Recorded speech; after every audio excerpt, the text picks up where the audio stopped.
I was diagnosed with ADHD when I was 14, and I think the only reason it really was caught then was because I was sent to a psychiatrist because I was having mental health issues.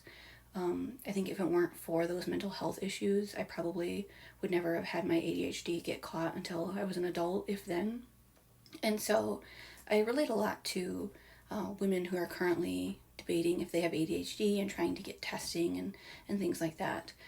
Um, and something that I see discussed a lot in ADHD groups relating to adults is how it has to show up prior to age 13 because it's considered a developmental disability.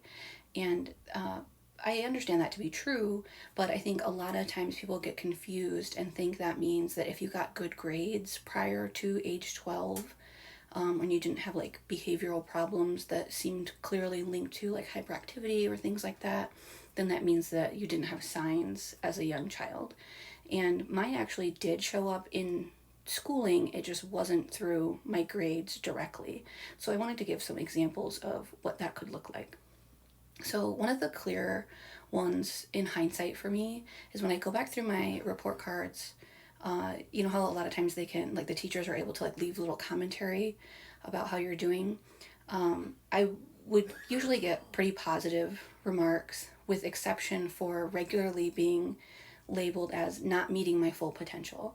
So I often got like low A's or high B's, but I would still then get marked not meeting my full potential.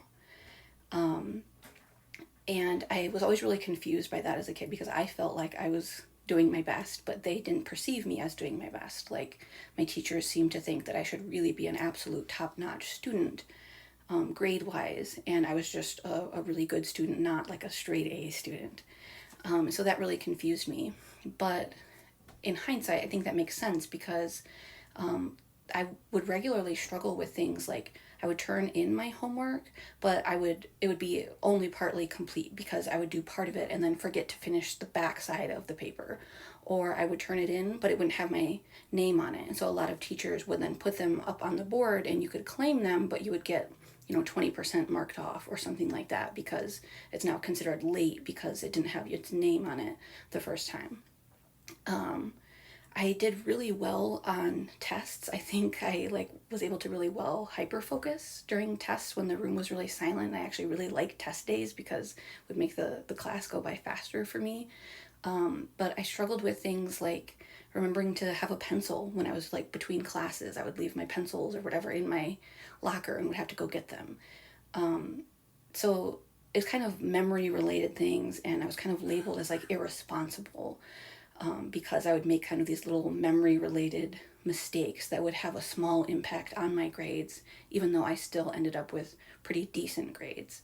And I'm sure there are other ways, but that's kind of how, in hindsight, I can tell that my ADHD impacted my schoolwork in like elementary and middle school. Just it wasn't in the ways that people might stereotypically expect. So, if you're one of those people who are looking back at your childhood and kind of looking for signs, know that it doesn't have to just be low scores on your grades.